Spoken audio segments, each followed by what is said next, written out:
राजगृह के बाहर एक आदमी ने डेरा डाला है। उम्र दराज है, बरसों से घूम रहा है, बड़ा संघ है उसके पास, शहर में इज्जत है। एक सुबह उसके दो सबसे तेज स्टूडेंट उसके सामने आकर खड़े होते हैं।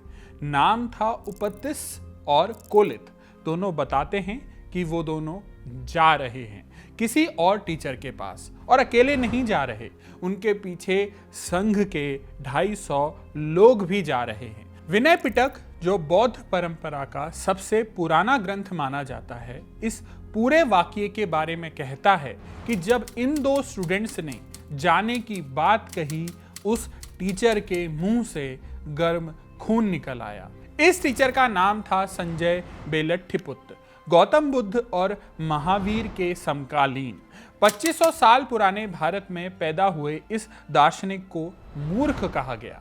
मगध के सम्राट अजातशत्रु ने इन्हें महामूर्ख कहा। बौद्ध और जैन परंपराएं भी इन्हें ऐसा ही एक नाम देती हैं, अमर विक्षेपिक, यानी वो जो मछली की तरह फिसल जाता है।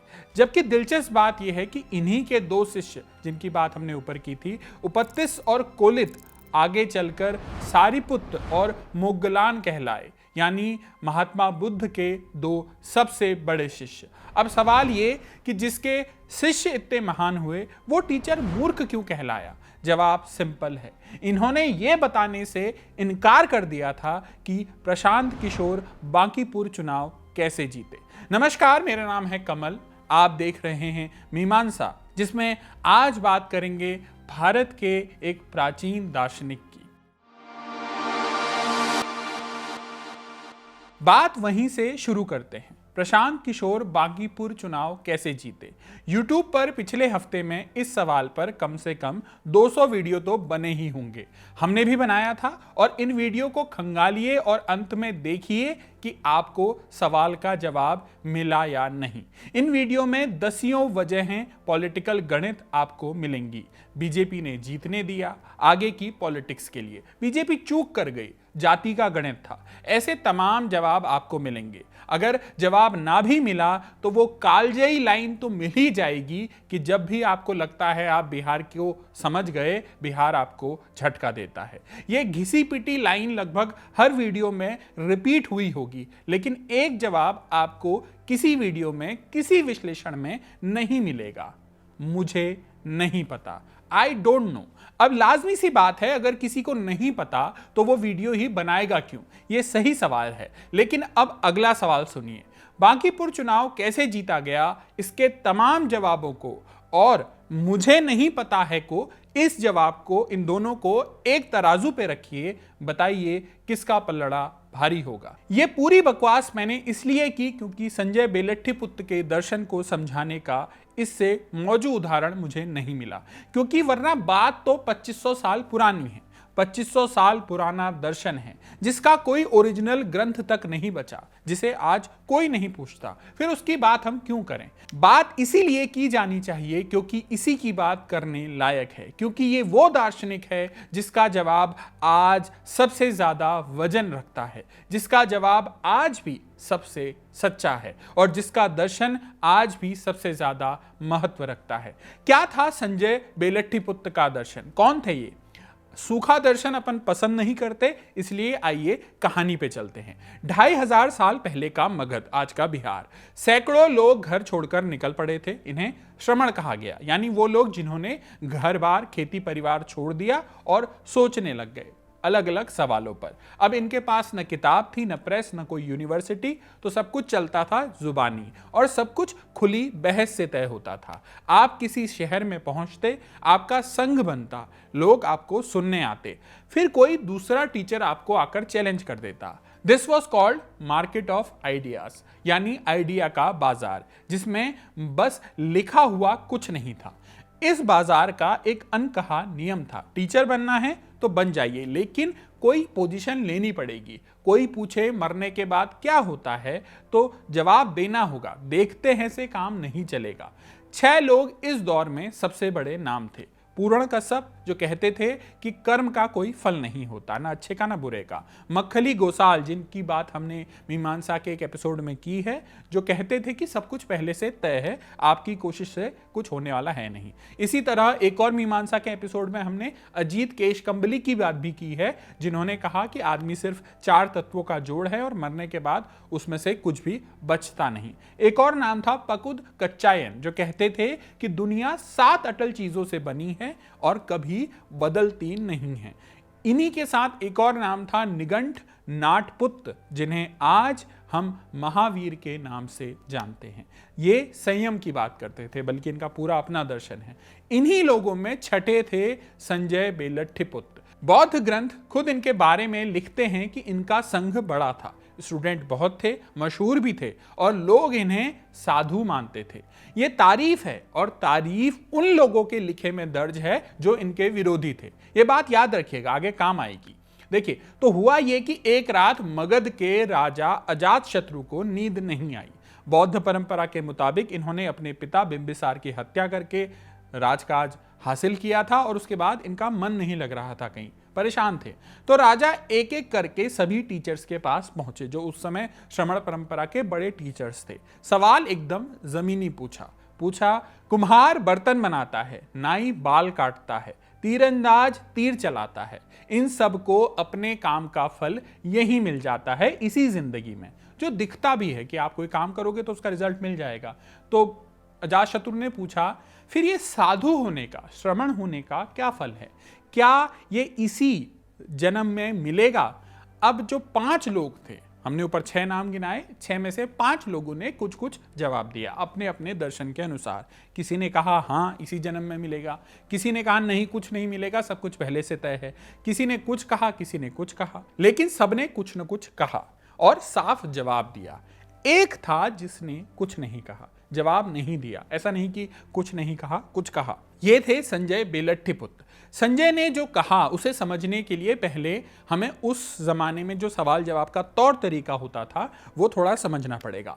आज हम सवाल पूछते हैं तो अक्सर इसका मतलब होता है 2 जवाब होते हैं, हाँ या ना, जबकि पहले इसके लिए 4 तरीके होते थे। इसे चतुष्कोटि कहा जाता था। मान लीजिए सवाल है कि क्या मरने के बाद कोई दूसरी दुनिया है? अब 4 जवाब मुमकिन हैं। पहला, हाँ है दूसरी दुनिया, दूसरा नहीं है, तीसरा है भी और नहीं भी, और चौथा न है और न नहीं है। अभी जो बाकी लास्ट के 2 जवाब हैं ये आपको थोड़ा कंफ्यूजिंग लगेंगे कि ऐसे कौन बोलता है।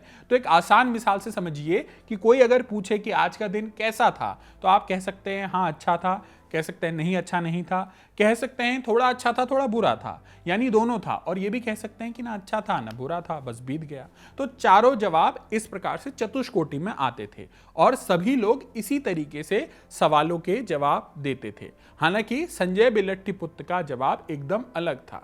उन्होंने अजातशत्रु के सवाल पे कि ये जो श्रमण परंपरा है इसका फल कहाँ मिलेगा, बाकियों को तो यही मिल जाता है, इसका फल कब मिलेगा? तो उन्होंने कहा, अगर मुझे लगता कि परलोक है तो मैं आपसे कह देता कि परलोक है, लेकिन मैं ऐसा नहीं कहता। मैं ये नहीं कहता कि ये इस तरह है, ना ही मैं ये कहता हूं कि ये उस तरह है, ना ही ये कहता हूं कि ये किसी और तरह है। मैं ये भी नहीं कहता हूं कि ऐसा नहीं है और ना ही मैं ये कहता हूं कि ऐसा नहीं है। कहानी आगे कहती है कि अजातशत्रु इस बात से बड़े नाराज हुए। हम भी नाराज होते अगर कोई ऐसे जवाब देता, और यहीं से बेलट्ठीपुत्र को मूर्ख की उपाधि मिल गई। बौद्ध ग्रंथ सामन्यफल सूत्र में लिखा है कि ये ऐसा ही था जैसे किसी से आम के बारे में पूछा जाए और वो कटहल के बारे में बताने लगे। सामन्यफल सूत्र के अनुसार जब अजातशत्रु ने कहा कि तमाम साधुओं में सबसे मूर्ख और सबसे भ्रमित यही आदमी है, तो ये सिर्फ एक राजा की खींच नहीं थी। बौद्ध ग्रंथों ने संजय के पूरे स्कूल को एक नाम दिया, जो हमने शुरुआत में बात की थी। पाली में इसे अमर विक्षेपिक कहा गया, मतलब इनकी बात मछली की तरह पानी में इधर उधर फिसलती रहती है, हाथ में आती ही नहीं। ब्रह्मजाल सूत्र इनके बारे में 3 शब्द इस्तेमाल करता है: झूठ बोलने से डरने वाले, मंदबुद्धि और भ्रमित।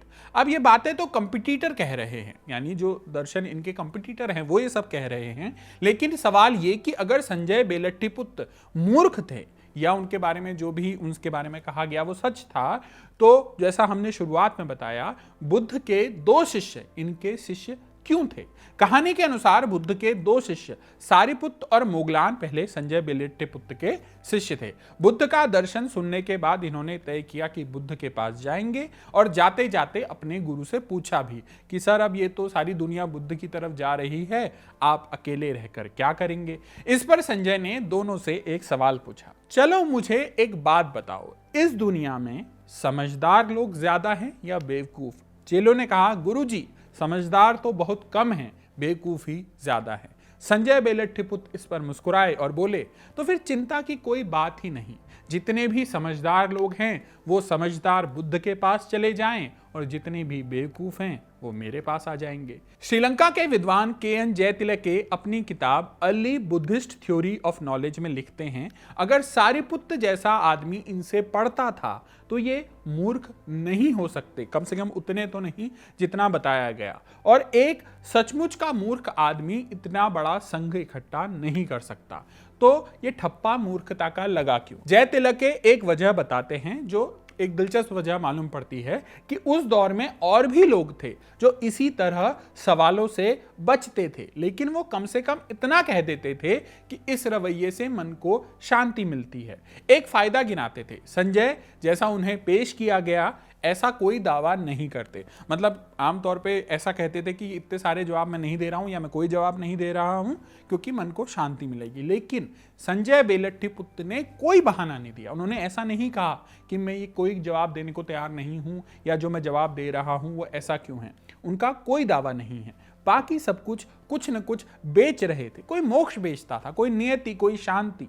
संजय के पास बेचने को कुछ नहीं था, और जिस आदमी के पास बेचने को कुछ न हो उसे समझना सबसे मुश्किल होता है और उसे खारिज करना सबसे आसान। एक बात और साफ कर दूं, संजय ने इनमें से खुद एक शब्द नहीं लिखा। उनके बारे में जो कुछ मालूम है वो सब कुछ बौद्ध और जैन ग्रंथों से आता है, यानी उनके विरोधियों से। आधुनिक विद्वान इसीलिए ये भी बहस करते हैं कि वो 5 लाइनें जो संजय ने बोली थी वो उनकी थी भी या नहीं। ये अलग बहस है हालांकि, और इस वीडियो का विषय भी नहीं। हमारे मतलब की बात यह है कि जो पोजीशन इस नाम से जुड़ी वो पोजीशन क्या थी, क्योंकि उस पोजीशन के साथ आगे एक बहुत अजीब बात हुई। बुद्ध से भी सवाल पूछे गए। कौन से? वही सवाल, क्या दुनिया हमेशा से है? क्या दुनिया का कोई सिरा है? क्या आत्मा और शरीर एक ही चीज है? और वो सवाल जो बार बार लौटता है कि क्या तथागत मरने के बाद रहते हैं? पाली कैनन में ऐसे 10 सवाल गिनाए गए हैं और इन 10 पर बुद्ध ने कभी सीधा जवाब नहीं दिया। कहा जाता है कि इन सवालों पर वो मुस्कुरा दिया करते थे। और सिर्फ इतना नहीं, बौद्ध परंपरा ने आगे चलकर सवालों की 4 कैटेगरी बनाई। पहला, जिनका जवाब हाँ या ना में हो सकता है। दूसरा, जिन्हें शर्तों के साथ दिया जाता है, जवाब में कुछ शर्तें जोड़ी जाती हैं। तीसरे कैटेगरी के सवाल जिनका जवाब उल्टा सवाल पूछकर दिया जाता है। और चौथी, जिनका उत्तर दिया ही नहीं जाता। गौर कीजिए, जिस परंपरा ने संजय को जवाब न देने पर मूर्ख कहा, उसी परंपरा ने जवाब न देने के लिए एक पूरी लॉजिकल कैटेगरी बनाई। और एक जगह तो और आगे की बात है। मध्यम निकाय के एक सूत्र में वच्छगोत्र नाम का एक घुमक्कड़ साधु बुद्ध से यही सवाल पूछता है, तथागत मरने के बाद रहते हैं या नहीं? बुद्ध का जवाब 4 हिस्सों में आता है। वो कहते हैं, मैं ये नहीं मानता कि तथागत मरने के बाद रहते हैं। मैं ये भी नहीं कहता कि वो नहीं रहते। ये भी नहीं कहता कि ये दोनों बातें सही हैं, और ये भी नहीं कहता कि इन दोनों में से कुछ भी सही नहीं है। यानी ये वही जवाब है जिसके लिए संजय बेलट्टीपुत्र को मूर्ख कहा गया। फिर फर्क क्या है? फर्क ये है कि बुद्ध की चुप्पी के साथ एक वजह दर्ज है।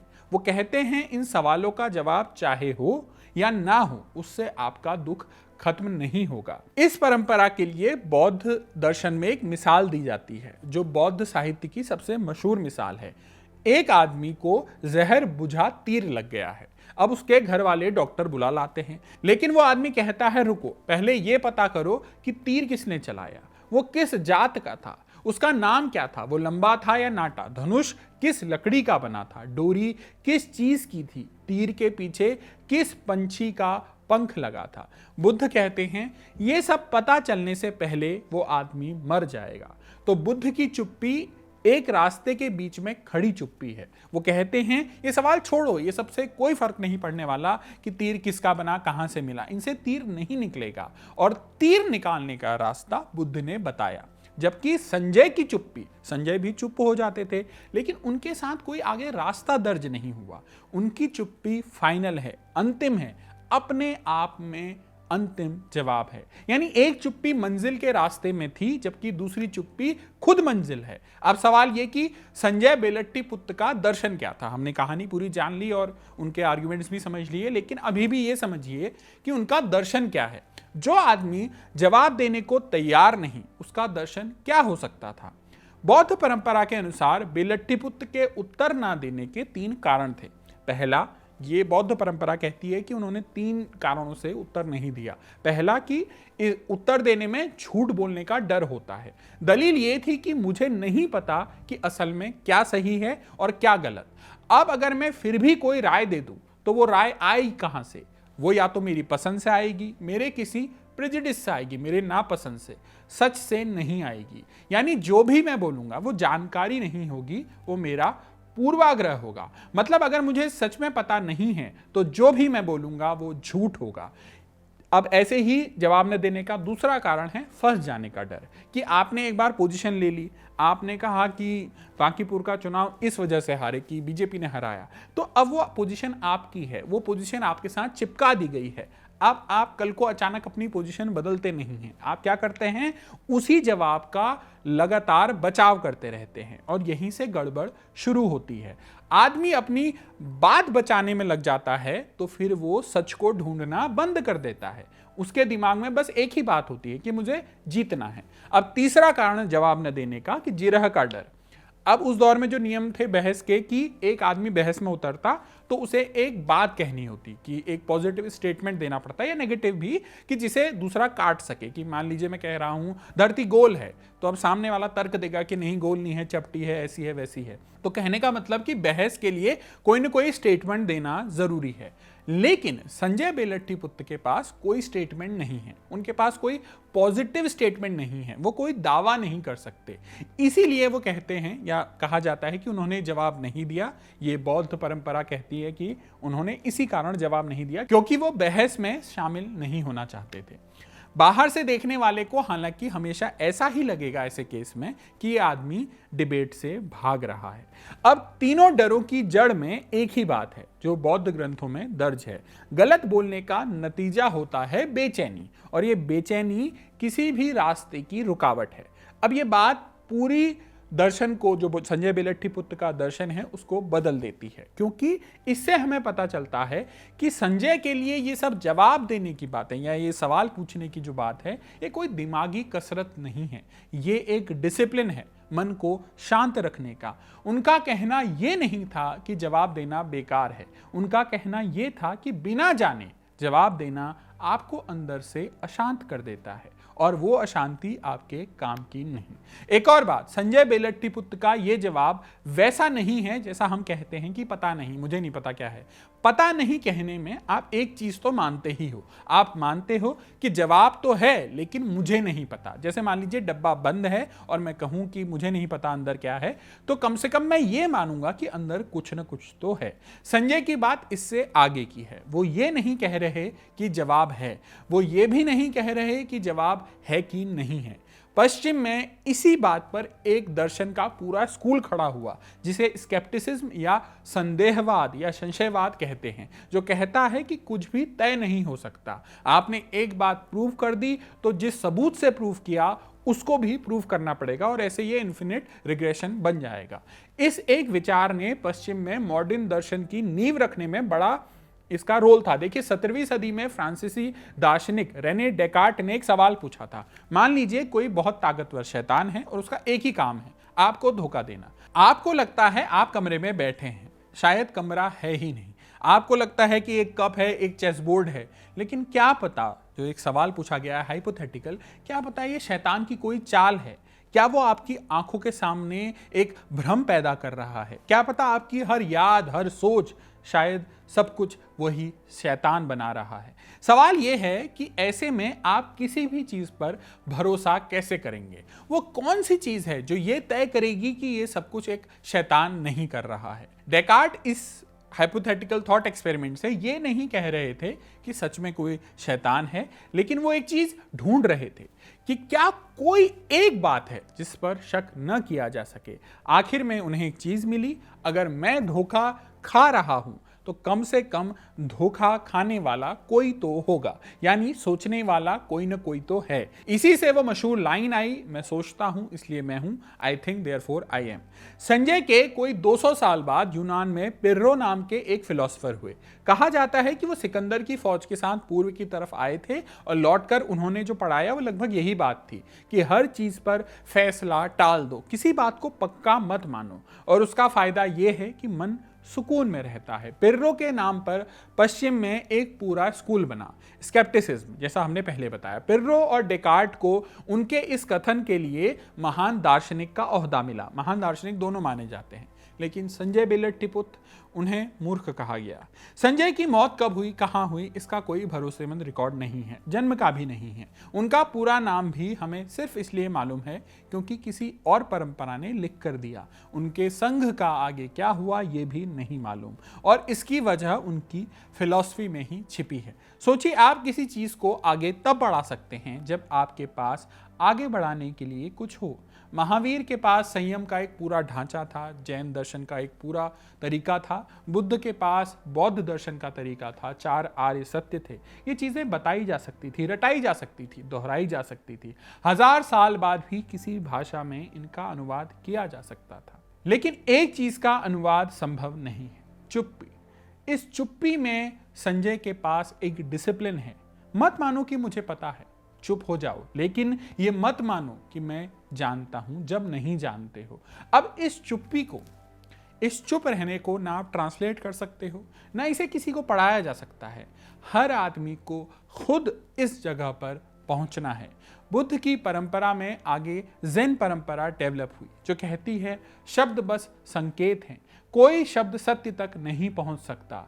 यही संजय बेलट्टीपुत्र का दर्शन था।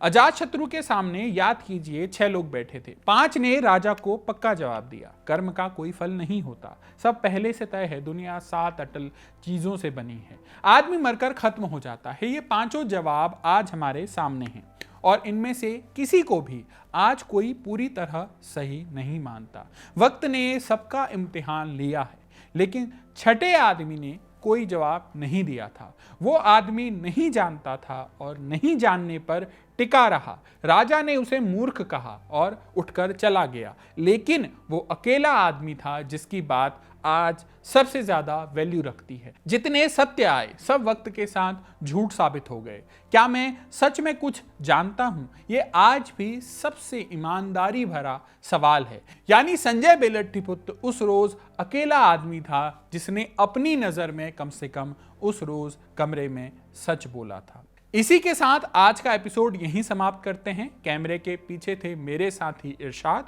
और बाकी साथियों का नाम भी आप स्क्रीन पर देख सकते हैं। साथ में एक ईमेल आईडी भी आपको स्क्रीन पर दिखाई देगी। इस पर आप अपनी प्रतिक्रिया, अपने रिस्पॉन्स, अपना कोई फीडबैक या कोई सुझाव हमें भेज सकते हैं। शुक्रिया।